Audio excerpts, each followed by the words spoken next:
Pues la idea que yo tenía, Óscar, de hablar contigo cuando pensé en traerte al canal es un poco comentar por qué los países que son ricos, los que son pobres. Te decía antes de empezar a grabar que era como un poco preguntas de niñas de 7 años, pero creo que merece la pena el revisar estas cosas bueno, muchos creemos básicas, pero hay debate. O sea, no hay unanimidad en por qué un país es rico, ¿no? Entonces, para ti, ¿cuáles son esos factores que determinan que un país sea rico? Y con rico me refiero a que la gente de clase media, nosotros, tengamos un buen acceso a bienes y servicios. Vamos a ver, la historia de por qué los países, porque en realidad es una historia. La historia de por qué los países acceden a un nivel de progreso es eso, un discurrir a lo largo del tiempo en el cual los países se civilizan. Ese es el primer elemento. Y el proceso de civilización es un proceso complejo, difícil, que puede tener momentos de reversión, que puede ir hacia atrás, pero que explica en gran medida la posibilidad de que un país acceda a tener una gran masa de personas con una formación suficiente como para acumular bienes de capital, que en realidad es la clave. O sea, ¿por qué un país es rico? Un país es rico porque puede acumular bienes de capital. ¿Qué son esos bienes de capital? Pues aquello con lo cual nosotros generamos bienes y servicios. Es verdad que cuando decimos bienes de capital, enseguida imaginamos maquinaria, imaginamos cosas que sirven para producir. Por ejemplo, una universidad, aunque no sea una maquinaria, es un bien de capital porque es un lugar donde vamos a crear algo adicional, que son lo que es el capital humano. Entonces, aunque siempre nos fijemos nosotros o tengamos la idea fija de que los bienes de capital son cosas, el capital es mucho más amplio que todo eso. Y engloba también a nuestras capacidades personales de poder realizar bienes y servicios, de poder, con un pensamiento complejo, poder aportar soluciones a cómo vamos a solucionar los problemas de las necesidades que tenemos en cada momento del tiempo. Entonces, esa historia, algunos pueden entender que en ciertos países se ha producido de manera, vamos a decir, injusta, porque fueron países que colonizaron a otros, aprovecharon sus recursos, etcétera, etcétera, pero existen también muchos casos de países en los que esa evolución tuvo más componentes, por así decirlo, de interrelación interna, de cuál es la forma en la que la sociedad fue conformando las relaciones sociales entre los distintos individuos a lo largo del tiempo y que fue permitiendo ese crecimiento de los bienes de capital. Entonces, por resumir de forma un poco más clara, cuando nosotros hablamos de la riqueza de una nación, por ejemplo, como España, nos referimos a que España es una aventura histórica de personas que van transmitiendo a lo largo del tiempo una serie de capacidades y que las van haciendo incrementarse a lo largo del tiempo, a pesar de todas las dificultades que se va enfrentando o que van enfrentando las generaciones a lo largo de la historia. Y en ese discurrir nos damos sobre todo capacidad de tener inteligencia, de tener conocimiento, de tener cultura, nos damos capacidad de vivir pacíficamente unos respecto de otros, nos damos capacidad de poder aprovechar pacíficamente aquello que hemos ganado con nuestro esfuerzo o que hemos ganado con nuestra inteligencia, con nuestro ingenio, y nos damos la posibilidad también de ir acumulando condiciones materiales, bienes de capital, también infraestructuras sobre las cuales vamos a hacer que las fuerzas de cada uno de nosotros sean amplificadas, sean mucho más grandes. Es decir, que seamos mucho más productivos. Entonces, esa mezcla de todos estos elementos, que no es una mezcla fácil, que no se improvisa rápidamente, es lo que explica la riqueza de las naciones, pero también por qué las naciones pueden regresar en esa riqueza y fracasar. Es decir, por qué un país que ha crecido económicamente puede perder esa ventaja y decrecer, pero también explica cómo otros países que han tenido dificultades para poder acumular todas esas condiciones pueden incluso quemar etapas mucho más rápidamente gracias a la experiencia histórica de otros países y por lo tanto también avanzar en ese proceso de progreso material mucho más rápido. Yo no sé si esto ha sido suficientemente claro, pero lo podemos resumir de una forma sencilla. Para que un país pueda crecer necesita un Estado de Derecho que proteja a los individuos, que proteja la propiedad, pero además necesita que esos individuos sean capaces de acumular bienes que sirvan para producir otros bienes y que permanezcan en el tiempo. El cómo se hace estas cosas puede ser más o menos liberal, puede ser más o menos socialista, pero esos ingredientes aparecen generalmente en todas las sociedades que han evolucionado y que se han hecho prósperas. Sí, yo recuerdo también leer, no me acuerdo en qué libro era, sobre la importancia de tener un buen sistema financiero, porque hay países que no tienen un sistema financiero desarrollado donde la gente no se puede endeudar, no se puede apalancar para montar negocios, para comprarse viviendas, o incluso donde la vivienda está, digamos, sin registrar, entonces tú no puedes utilizar tu vivienda como aval para, digamos, endeudarte y eso me hizo pensar mucho porque me vino a la memoria lo que tú dices de que no se consigue de un día para otro, no es algo que puedas... Es que una parte de esa evolución de la sociedad es precisamente ir complicando cada vez más las capacidades que uno tiene para darse más posibilidades. Y está claro que como nosotros, cualquier persona vive en el presente, pero su acción siempre estará proyectada hacia el futuro, necesita de alguna forma poder planificar esas acciones futuras y coordinar sus acciones futuras con las de otros individuos. Y en ese sentido, sin sistema financiero, seríamos incapaces de poder hacerlo. El que yo pueda coordinar con otras personas, es decir, mis necesidades y las tuyas son diferentes, pero existe una posibilidad de que podamos intercambiar en el tiempo para que yo tenga bienes ahora en el presente y tú puedas tenerlos en el futuro. Y la forma en la que vamos a resolver, la manera de mediar en esas transacciones que no se realizan en el mismo momento del tiempo, es realmente uno de los fenómenos de la civilización más sofisticados y al mismo tiempo más importantes. Porque esto que digo es cierto, la forma en la que nosotros vamos desarrollando nuestra imaginación del futuro y cómo vamos en cada momento del futuro pensando con qué vamos a contar en cada momento es imprescindible para poder hacernos con esa prosperidad que no depende del momento actual, sino que depende, fíjate, de todo un conglomerado institucional que me va a asegurar que cuando yo llegue al futuro, el acuerdo al que he llegado con otra persona se va a verificar. Claro. Y se va a cumplir. Y por lo tanto, incluso hay elementos coercitivos que van a obligar a aquel que no quiera cumplir a que lo cumpla. Entonces, claro, toda esa madeja institucional que nosotros vamos creando no es algo que se improvisa. Es algo que está fuertemente enraizado en la civilización, que no depende de una única civilización, porque la experiencia humana, en fin, no es exclusiva de una civilización o de otra. Y lo observamos en los intentos de solucionar estos problemas que ha habido en distintas partes del mundo. En China estos problemas surgen también muy tempranamente y los solucionan antes que nosotros, por ejemplo, creando papel moneda y creando instituciones de crédito, pero también surgen en el mundo musulmán, lo que pasa es que siempre tamizadas por las creencias religiosas que están contenidas en ciertos libros sagrados y que en cierto modo imponen restricciones. Nos ha pasado a nosotros en el mundo cristiano de forma muy parecida. La usura, sí. Pero lo que es curioso es cómo se sortean esos problemas. Cómo ante la necesidad evidente, ante la imposición de la realidad, uno sortea incluso ese tipo de problemas. Y aquí pongo un breve ejemplo. El problema de la usura que tú acabas de citar es efectivamente un problema que surge del Salmo 14. No dejarás entrar en el templo aquel que presta con usura. ¿Vale? Muy bien.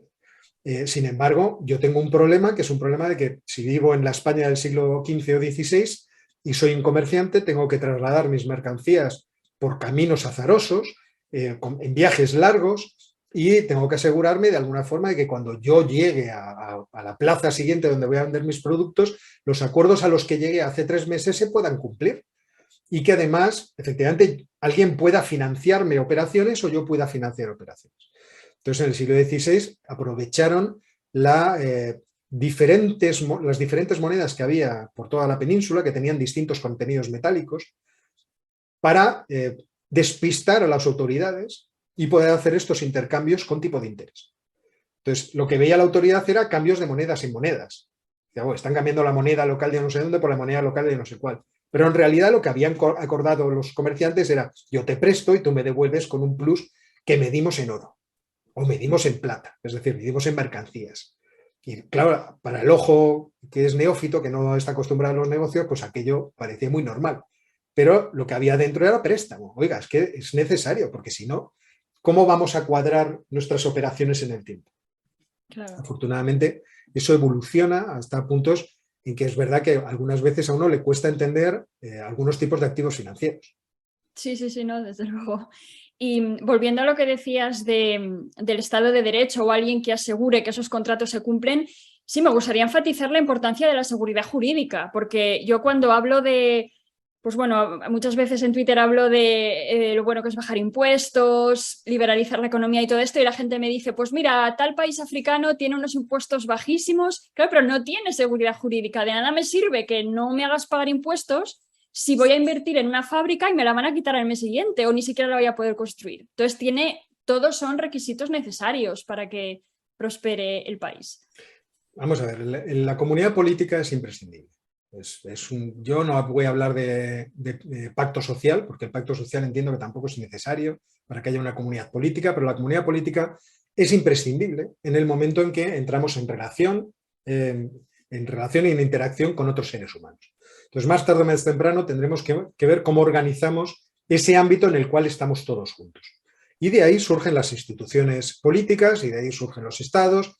Y uno puede plantearlo de la forma que quiera, pero una vez construidos no tienen por qué ser hostiles a la libre iniciativa de sus ciudadanos. Incluso pueden ser perfectamente estados que sean subsidiarios, en el cual el principio de subsidiariedad, que se supone que es uno de los principios rectores de la Unión Europea, sea básico y funcione en todo momento. Es decir, el principio por el cual, si la sociedad puede autoorganizarse y resolver problemas por sí misma, las instituciones superiores no tienen por qué meterse en eso.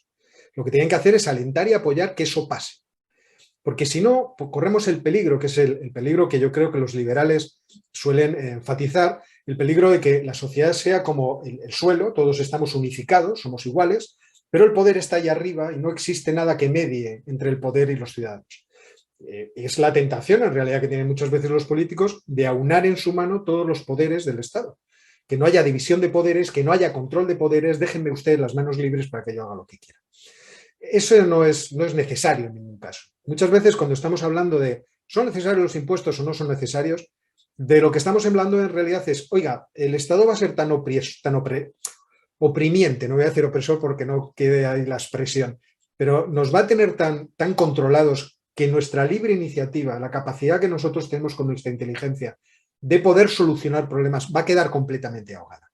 Porque si es así, el Estado no está cooperando con mi vida ni con mi proyecto de vida, sino todo lo contrario. Está tratando de determinar por mí qué es lo que tengo que hacer. Entonces, un punto esencial es que si la comunidad política tiene que existir, esa comunidad política tiene que existir en favor de los ciudadanos. En primer lugar, para que las relaciones que se producen entre ellos sean previsibles, sean pacíficas, sean incluso amigables, y por lo tanto el Estado de Derecho tiene que funcionar. Y ahí existe, lamentablemente, un componente coercitivo. Yo es un ejemplo que pongo muy a menudo. Cuando yo visité la Universidad Francisco Marroquín hace un montón de años para dar allí unas clases, me acuerdo que estaba hablando con los alumnos y los alumnos me decían, ¿qué solución tiene la economía guatemalteca? ¿Aplicamos soluciones socialistas o liberales? Y yo les decía, ¿cómo está lo del Estado de Derecho aquí? ¿Se protege la propiedad? ¿Están ustedes seguros por la calle? Cuando ustedes ganan dinero pueden ir a disfrutar a cualquier parte sin que su vida corra peligro. Y me decía, no, aquí la cosa está muy mal. Y cosa que ya se observaba porque había un tipo con un fusil en la puerta de casi todos los lugares que eran de interés, las farmacias, la universidad, el hotel, en todos los lados había un señor con metralleta. Entonces, claro, este es el primer problema. Si no existe una sociedad que sea suficientemente pacífica, en la cual se proteja la propiedad, la vida y el cumplimiento de los contratos, entonces no estamos hablando de mucho. Claro, cuando todo eso ya existe, es verdad que el Estado es un garante de que esa situación se mantenga hacia futuros. Pero el problema es si tú concibes el Estado como la institución básica de todo el país que tiene que resolver todos los problemas, o si lo concibes como algo que tiene que apoyar a los ciudadanos para que ellos resuelvan los problemas. Y tener un papel subsidiario en el sentido de que, oiga, si alguien no puede llegar, ahí sí tiene que haber una mano de toda la sociedad para que llegue. Y yo creo que siempre nos embarcamos en estas discusiones pensando que podemos vivir en los extremos, cuando eso es, yo creo que imposible. Sí, estoy de acuerdo. Volviendo al tema de lo de los países pobres, considerando que hemos dicho que la riqueza / prosperidad no se consigue de un día para otro, ¿qué opinión tienes de la ayuda internacional que lleva África recibiendo, décadas? No soy especialmente optimista porque el ser humano es muy hábil para aprovecharse de las circunstancias. Entonces, aquel que manda en un país en el que no existe seguridad jurídica, en el que no hay protección a los ciudadanos y en el que en muchas ocasiones los ciudadanos viven al margen incluso de la sociedad política, es decir, hay muchos ciudadanos que viven abandonados a su suerte en cualquier parte, esas ayudas generalmente son absorbidas por las oligarquías correspondientes y surten muy poco efecto. Cuando no se encuentran con que la propia institución política que gobierna el país decide que ese tipo de ayudas o para aquellos objetivos para los cuales se quieren dedicar no son los adecuados. Yo te pongo un ejemplo, es un ejemplo que me contaron unas alumnas en un trabajo que yo todos los años les encargo a mis alumnos. Las alumnas lo hicieron sobre una ONG que había organizado el padre de una de ellas. Esa ONG estaba situada en un país islámico en el cual todavía existía la esclavitud y de hecho todavía existe de facto, aunque ya ha sido abolida en términos legales. Entonces muchas de las mujeres que habían sido esclavizadas, una vez repudiadas, se dedicaban a la prostitución. Y entonces una ONG de este señor que viajando por ese país había visto el problema, decidió convencer a gente que le diera dinero para tratar de iniciar una dinámica cultural distinta en la región en la que vivían esas mujeres para enseñarlas a ser autodependientes como agricultoras. Y efectivamente el dinero español fue allí y de forma muy inteligente fue aplicado. Estas señoras aprendieron técnicas agrícolas que eran, vamos a decir, rudimentarias, pero que ellas podían implementar. Y como eran mujeres muy trabajadoras, pues empezaron a prosperar. Pero claro, eso iba en contra de la institución social de la esclavitud en esa región, que es una institución centenaria. Y el gobierno expulsó a la ONG. Entonces, estas cosas también ocurren. Y es por esto que yo siempre he sido muy escéptico respecto de estas cuestiones. Yo no sé, muchas veces bromeando digo que a mí me gustaría iniciar un programa de apadrinamiento de países. O sea, si vamos a gastar el dinero, busquemos un país que nos parezca al que podemos hacer avanzar en términos materiales y también en términos institucionales rápidamente, metámoslo en el presupuesto público y dediquemos todo nuestro dinero a ese experimento.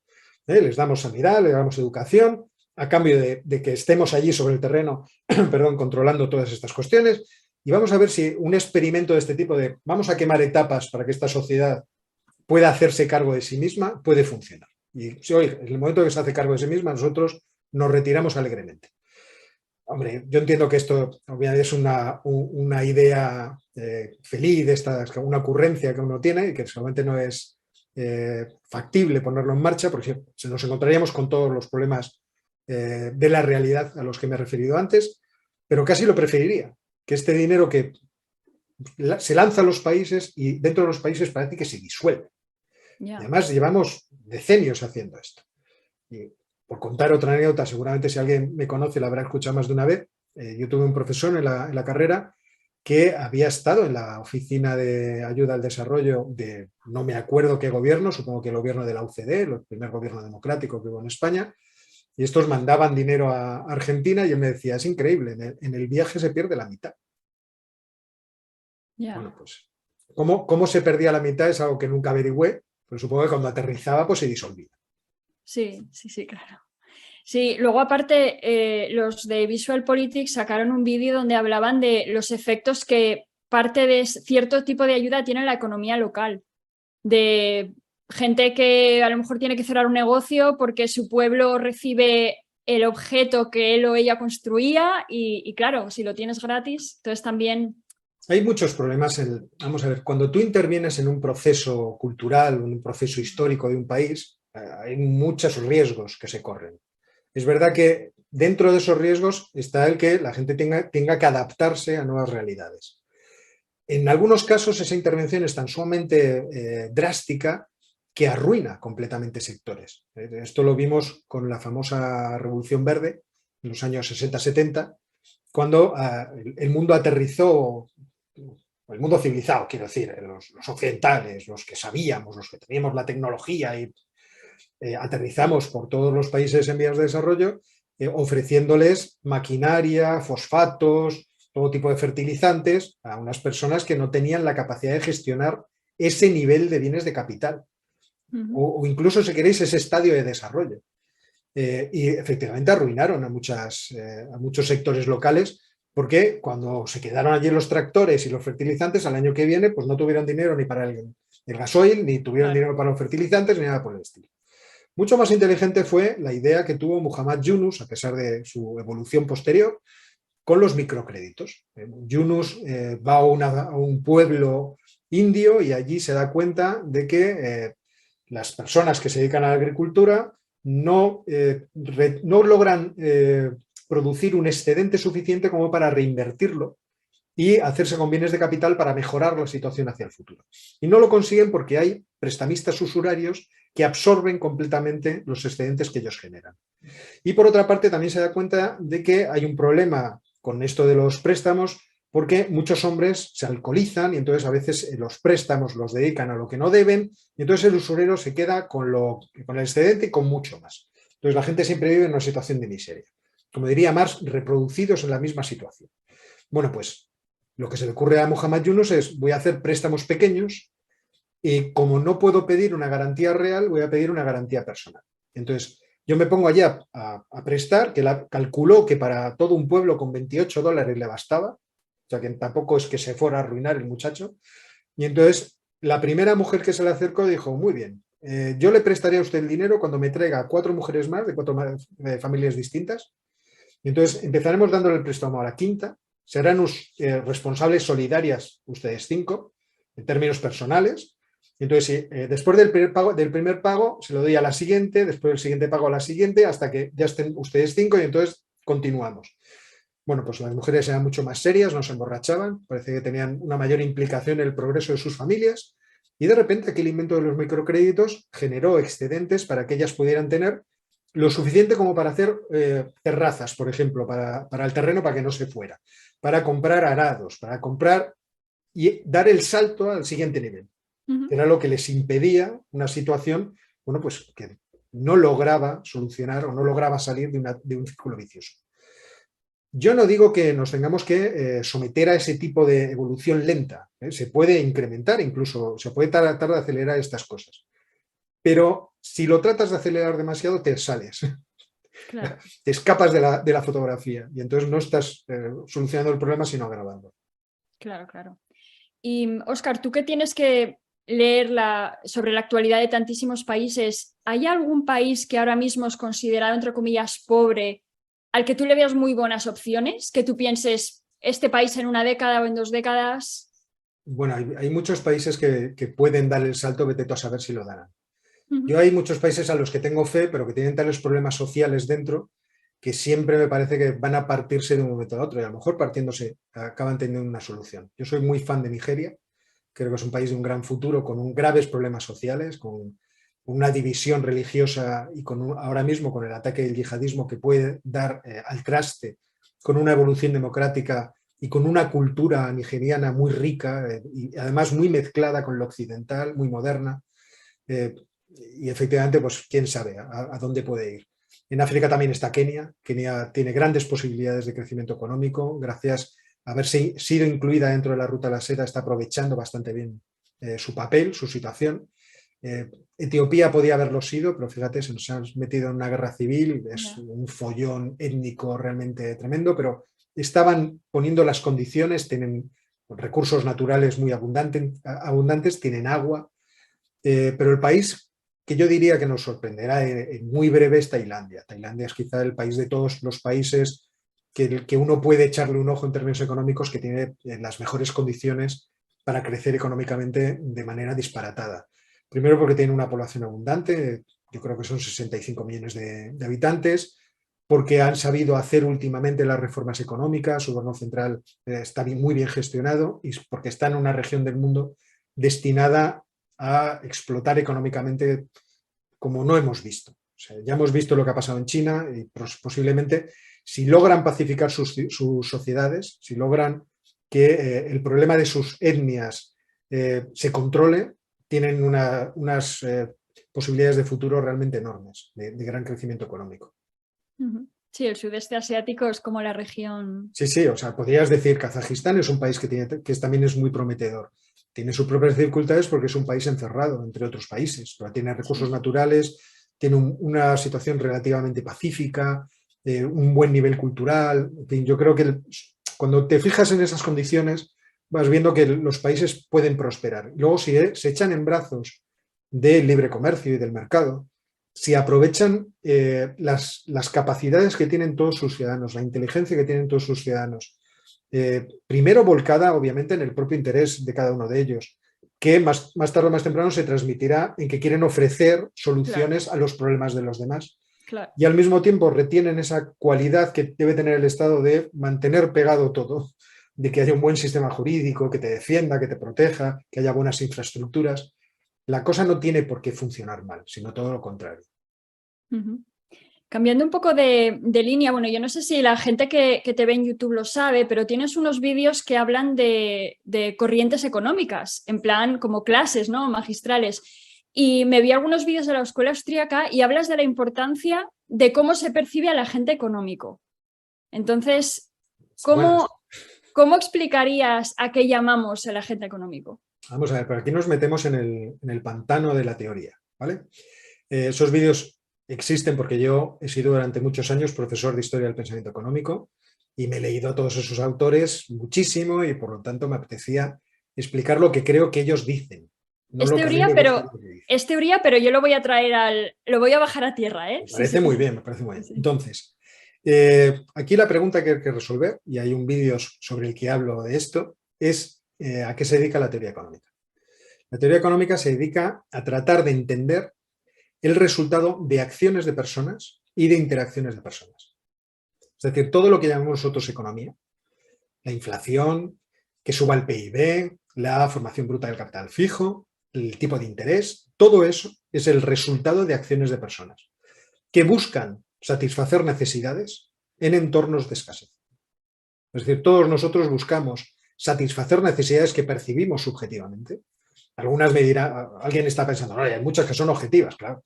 Yo estoy bebiendo un agua con limón porque es una bebida que me encanta, con un poco de sacarina, que es la bebida que me hago en casa porque tengo necesidad, cuando hablo, de tener la garganta más o menos engrasada, que si no me quedo afónico. Y tengo necesidad de comer y tengo necesidad de protegerme del frío, con ropa y con una vivienda, todo eso es cierto. Pero una vez vamos satisfaciendo esas necesidades, nosotros vemos un universo que se amplía, porque somos seres humanos. Y ya comer no nos basta. Nos apetecería comer en un restaurante con una estrella Michelin. Y ya vestirnos no nos basta. Nos gustaría vestirnos de formas que sean adecuadas para determinados momentos, o que sean epatantes para algunos, o que sean elegantes, y así sucesivamente. Nos gustaría tener una vivienda que pudiera satisfacer todas nuestras necesidades. La mía, por ejemplo, no tiene un estudio de pintura con una gran ventanal. Tengo un amigo que tiene esa casa en Las Palmas de Gran Canaria y algún día se la robaré. Es decir, nuestras necesidades van creciendo a medida que nosotros también nos humanizamos y nos culturizamos. Y es por eso que la economía trata de explicar cómo, buscando esas necesidades en entornos de escasez, cuando no tenemos a nuestra disposición todo lo necesario para no tener que tomar la decisión, actuamos. Esas teorías de la acción que conforman lo que es la teoría económica pueden ser muy diversas. Tenemos la teoría de la acción que aparece, por ejemplo, un libro que tiene ese nombre, La acción humana, de Mises, pero encontramos esa teoría de la acción en cualquier modelo económico. Cada vez que un economista pone una curva de indiferencia y una restricción presupuestaria, ya ha definido un agente económico, es decir, la persona que actúa, el que hace la agencia, es decir, la acción, y además ha definido que lo hacía bajo una restricción. En este caso, por ejemplo, que tenía poco dinero. Entonces, ¿qué es el agente económico? El agente económico es la persona que nosotros imaginamos que está actuando en la realidad económica y que produce la realidad económica. ¿Podemos decir que somos nosotros? ¿Cualquiera? Sí, lo que pasa es que en términos teóricos, concebir quién es el nosotros que actúa es lo complicado. Uh-huh. Claro, tú tienes que imaginar una persona, un algo que sea parecido a una persona que actúa. Y aquí la teoría siempre se enfrenta a un problema. Que si esa definición es muy compleja, no es muy operativa.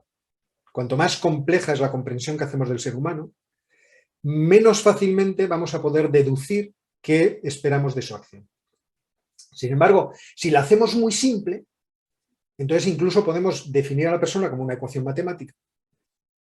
Y entonces es muy operativo, porque podemos concluir fácilmente qué esperamos de su acción ante diversas condiciones que también sean cuantificables. Lo que pasa es que lo hemos vuelto tan simple que a lo mejor no reconocemos ahí a un ser humano. Entonces, por ejemplo, los austríacos tratan de imaginarse cómo funciona la manera en la que nosotros creamos expectativas. E incluso los keynesianos más atados a la obra original de Keynes, tienen por investigación principal el comprender cómo se crean las expectativas, cómo las personas imaginan el futuro. Porque si comprendemos eso, si comprendiéramos, por ejemplo, cómo la sociedad española imagina el futuro, podríamos anticiparnos a muchas de sus acciones. E incluso podríamos forrarnos en bolsa gracias a eso. Porque podríamos determinar para dónde quieren ir. Entonces, fíjate que esta es una forma muy sugerente de plantear el problema económico. Pero en términos cuantitativos, esa versión no te va a dar mucha información, porque no vas a poderle poner números. Es tan sumamente compleja que se te hace un poco vaga. Sin embargo, si te vas al otro lado y montas un modelo matemático de un agente económico que se imagina el futuro con una forma de crear expectativas aleatorias, esto matemáticamente lo vas a poder dominar. Pero sabes que hay cantidad de cosas de la realidad de una persona, de cómo toma decisiones, que lo has dejado fuera. Claro. Entonces la realidad te puede sorprender. Han pasado cosas que no había previsto. Cambian las condiciones de entorno, como diría un económetra, y claro, hemos entrado en otro mundo distinto. Claro. El aunar todas esas informaciones es realmente lo complejo y lo divertido. Para un economista hay que saberlo todo. Para un economista empírico solamente hay una alternativa, porque es la única forma con la que va a poder tratar con datos y tratar de anticipar cuantitativamente el mundo. Para un empresario, la cosa es más compleja, porque lo cuantitativo le va a parecer poco y va a estar mucho más atado a una visión más compleja de la realidad. Y es por eso que las escuelas de negocios, casi todos los libros, casi todas las teorías que se definen, son austríacas, aunque no lo sean. Es decir, aunque no sean conscientes de que lo que están tratando es de imaginar cómo la persona real funciona en el mundo real. Y por lo tanto, cómo eso puede explicar los movimientos históricos, en muchos casos, que va produciendo la comunidad de personas, lo que vamos produciendo todos nosotros. Es por eso que el concepto de agente económico es muy importante para mí como forma de explicar teorías. ¿Y por qué crees que es importante qué percepción se tiene del agente económico en una sociedad? Vamos a ver, nosotros generalmente, vamos a decirlo así, nosotros utilizamos generalmente modelos matemáticos para definir cuál es el comportamiento de las sociedades, porque hemos adoptado una visión de cómo funciona el mundo muy positivista. O sea, nosotros lo que queremos es saber qué elementos son fundamentales para predecir qué va a pasar a continuación. Y por otra parte, queremos tener una especie de catálogo de qué es lo que ha pasado en el pasado, de tal forma que podamos actuar como los médicos. Ante ciertos síntomas, vamos a aplicar ciertas recetas. Y es por eso que la teoría cuantitativa o la teoría económica moderna no se hace cuento de esto del agente económico. Utiliza modelos en el que el agente económico es relativamente simple, en los cuales el ser humano está contenido en una ecuación matemática, con el objetivo de hacer hipótesis sobre el comportamiento de la realidad y luego ir a la realidad a ver si la realidad se comporta así, en términos cuantitativos. Si se percibe que no, entonces hay que corregir algunos elementos del modelo. Pero sirve más como un laboratorio de ideas, laboratorio mental, de qué es lo que puede pasar en la realidad, que está a disposición de los trabajos empíricos econométricos que luego se van a realizar, que son realmente lo importante, que van a tratar de buscar lo que nosotros llamamos hechos estilizados o constancias dentro del comportamiento tan complejo que tienen las sociedades. Entonces, por eso, hoy en día, lo que nos interesa más a los economistas es poder tener algún tipo de antecedente cuantitativo de un fenómeno concreto para, por lo menos, anticipar qué tipo de políticas se pueden aplicar o no aplicar. Porque, además, todo este aparato está muy en relación con la capacidad cada vez mayor de intervención que tienen los estados en la economía. E incluso la demanda que hace la sociedad cada vez mayor de intervención del Estado en la economía. Vale. Y estoy pensando, por ejemplo, en un país cuyo Estado aplaste la iniciativa privada, que incluso la prohíba? Que es que, o sea, no sé Mal ni siquiera futuro. si...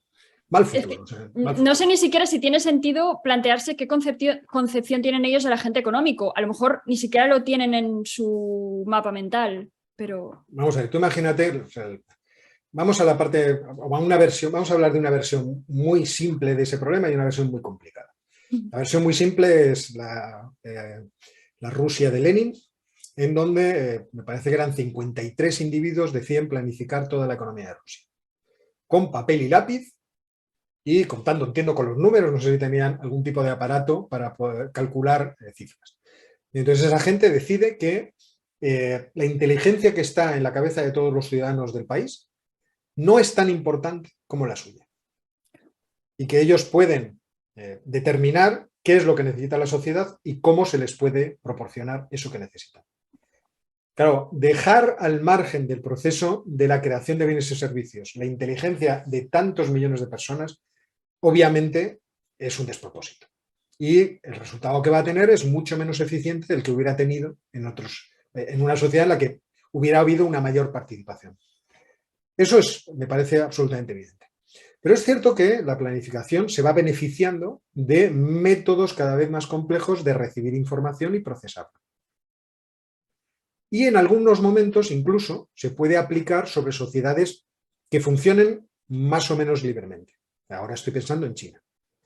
En China hacen el experimento de decir, efectivamente, no podemos estar constreñidos en un programa de planificación a lo que decidamos en ciertas instituciones de gente muy inteligente, porque el proceso de prueba y error y el conocimiento que cada individuo tiene es fundamental para que generemos una dinámica de progreso económico.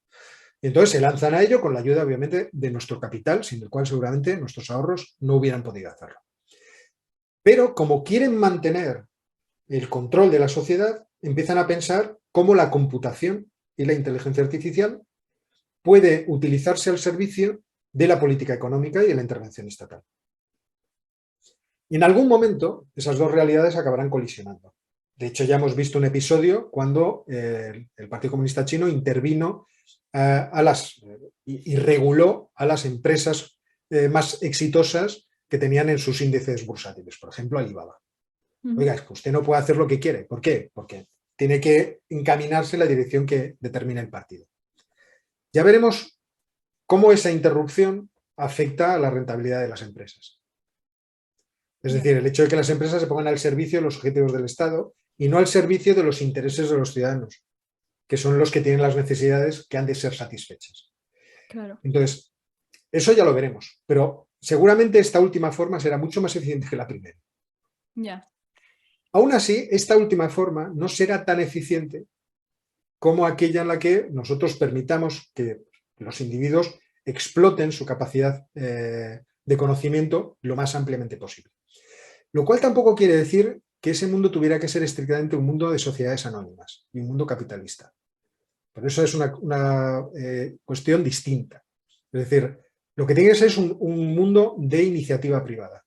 ¿Por qué digo esto? Digo esto porque, a contrario de lo que ha pasado durante casi toda la historia, ahora mismo el activo que es el útil dentro de una empresa no tiene por qué ser propiedad de la empresa. O sea, antes para poder tener una siderurgia pues necesitabas activos, es decir, una serie de maquinarias, al cabo una siderurgia es una máquina muy grande, en la que los trabajadores eran incorporados como elementos necesarios para el funcionamiento de la máquina. Pero hemos ido evolucionando en una dirección en la que el conocimiento de las personas empieza a ser cada vez más importante, en que las personas se pueden asociar a través de proyectos, por ejemplo, como si fueran freelance, para obtener determinados resultados. Y en ese mundo el activo lo lleva el trabajador. Es decir, el conocimiento, el saber hacer ciertas cosas lo lleva el trabajador. Esta es una tendencia obviamente no universal y que no abarca a todos los ciudadanos de una sociedad, pero abarca a un número creciente de sus ciudadanos, cada vez mayor.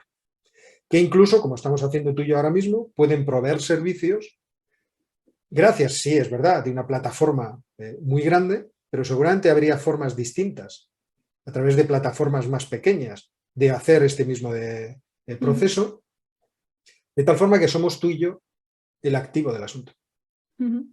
Porque sin Y nosotros todo esto no tendría sentido. claro, y bueno, Zoom, que es la plataforma que estamos usando, en algún momento sería una empresa pequeña, digo yo. Quiero decir, todas las empresas Evidentemente, empiezan siendo pequeñas. Eso evidentemente. me recuerda a un capítulo de South Park, que es una serie que me sorprendió muchísimo porque parece que son tonterías, pero no, tiene mucha amiga, que era un capítulo en el que en el pueblo la gente iba contra el gran comercio porque hacía que cerraran los pequeños comercios. Entonces veías que apoyaban mucho a Pepito, que tiene una tienda pequeña, vamos a apoyarle en contra de Walmart o lo que sea. Y claro, Pepito le iba tan bien que acababa convirtiéndose en una empresa grande, en una tienda grande, con lo cual iban a por él, ¿no? Entonces era como muy, muy graciosa la situación. Bueno, Eh, y siempre moría Kenny. Eso, efectivamente. Esto que cuentas, volviendo a lo que decías de la Unión Soviética, de la inteligencia de millones de personas no es tenida en cuenta y demás, me recuerda a cuando Huerta de Soto habla de la función empresarial Sí, claro. y de cómo moldea nuestras sociedades. ¿Qué es este concepto de la función empresarial? Vamos a ver, este concepto no deja de ser una observación. O sea, este concepto habría que llenarlo de muchas cosas distintas, pero es evidente que en nuestra capacidad cognitiva existe la posibilidad de relacionar informaciones muy distintas, hasta el punto de darnos cuenta de las posibilidades que tienen esas informaciones, incluso cuando están muy desperdigadas. Muchas veces esas posibilidades nosotros las observamos ante determinadas realidades. Me explico. Cada uno de nosotros ha tenido una vivencia propia, una existencia a lo largo del tiempo azarosa. Hemos nacido en una familia en concreto, hemos conocido a una serie de gente porque nos tocó aquel colegio o no aquel otro, hemos viajado por estos sitios o por aquellos otros, en fin, hemos tenido una serie de experiencias que no son compartibles. Es decir, lo que me ha pasado a mí en mi vida no lo puedo compartir. Es verdad que puedo contarlo mucho, pero ninguno de los que nos oyen o de los que oyen mis historias podía haberlo vivido como lo he vivido yo. Y eso me ha conformado, pero también, en cierto modo, existe en mí. Todo ese pasado que yo he recorrido, en cierto modo, existe en mí en forma de redes neuronales, como también hipotetizó por primera vez en la historia el bono de Friedrich Hayek, anticipándose unos meses a un neurofisiólogo fundamental en la historia de la neurofisiología, que es Dennis Onget. Bueno, pues el caso es que es cierto que todo ese conocimiento que nosotros le damos como bagaje, como si fuera una mochila por lo que hemos vivido, hay veces que nos ofrece soluciones a problemas sencillamente porque estamos delante del problema. Y solo nosotros podemos ver que la solución es esa y no es otra. Es verdad que muchas veces muchas personas distintas llegan al mismo tiempo a un tipo de solución. Por ejemplo, la idea de Frankenstein estaba en el éter y no solamente la tuvo Mary Shelley, sino que hubo otras personas que en ese mismo tiempo estaban jugando con esa idea. O la idea de la teoría del valor subjetivo surge en la teoría económica en 3 lugares distintos de Europa al mismo tiempo prácticamente, cuando no existía Internet ni posibilidad de que Edgeworth, Balras y Menger se pudieran conocer. Bueno, pues este tipo de realidades es a lo que llamamos función empresarial. La capacidad de darme cuenta de oportunidades de solucionar un problema que, cuando hablamos de cuestiones económicas, son oportunidades de ganar dinero. Claro. Yo siempre Y cuento... eso, Dime. y eso, perdona que te No, interrumpa, no. está o sea, no deja de ser negocio, porque es como esta palabra que es tan sucia, ¿no? Para mucha gente en España, no deja de ser un negocio, la oportunidad de un negocio que es satisfacer la necesidad de otra persona. Sí, sí, Obviamente, a pero cambio de un retorno económico. vamos a algo más, todavía más asqueroso. Yo me doy cuenta, de repente, de que existe una empresa o que va a ganar mucho dinero o que va a perder mucho dinero. Y me doy cuenta porque, por ejemplo, supongamos que yo soy un experto en analizar los estados contables y tal, pero me doy cuenta porque un día voy a una tienda y observo el rechazo que el producto que produce esa empresa produce en la gente. Por ejemplo, imaginemos que es algo así. Yo digo, Dios mío, la gente está empezando a cambiar en sus gustos y va a abandonar esto para otra cosa. Y entonces digo, me voy a poner a corto en las acciones de esta empresa. Voy a esperar a que se desplome y Sí, voy a ganar pasta con ella. sí. ¿Esto es lícito? ¿Es bueno? Alguno diría, hombre, es que está usted jugando a que se arruine la empresa.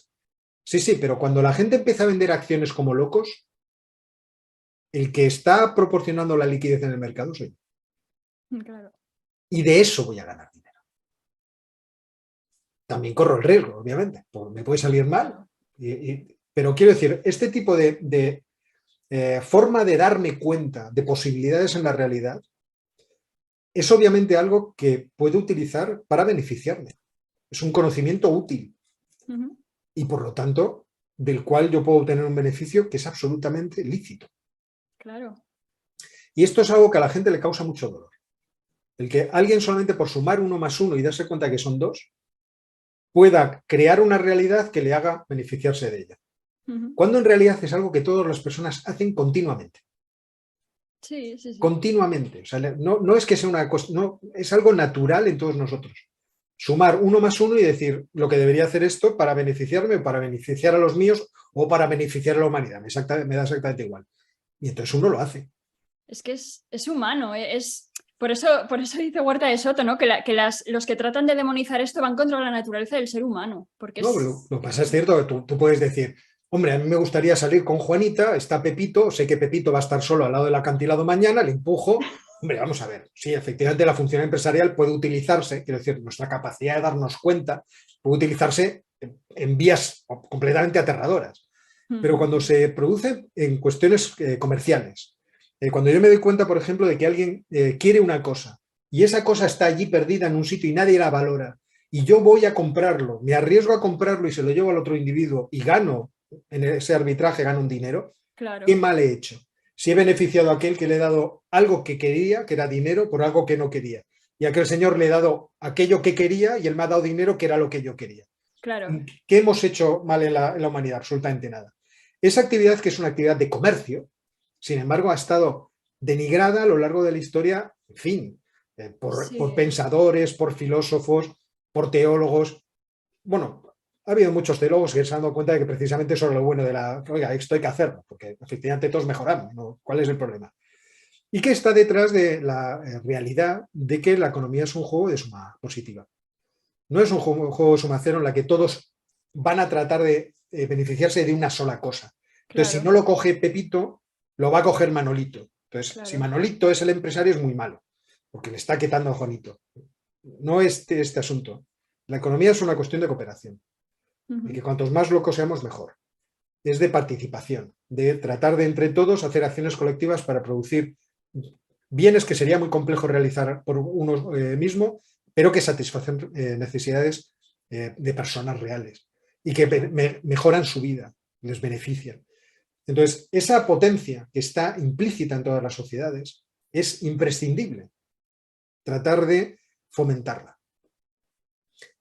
¿Es verdad que esa potencia puede llegar a crear imperios monopolísticos? Pues sí, puede crearlos, en los cuales una minoría, por ejemplo, de accionistas tengan demasiado poder sobre un gran monstruo financiero. Sí.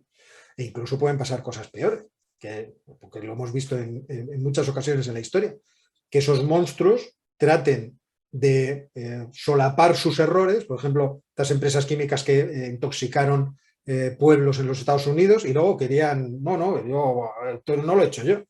Claro, todas esas cosas existen y ahí tiene que estar la comunidad política siempre atenta a que el poder de las empresas no acabe siendo un poder tan amenazante como el poder de un Estado autoritario. O sea, muchas veces yo creo que los liberales tenemos el problema de que vemos muy claro el problema político, pero a veces no vemos muy claro el problema que puede surgir de una gran corporación. Una gran corporación con demasiado poder también puede ser peligrosa. Ya. Bueno, Todo hay que limitarlo.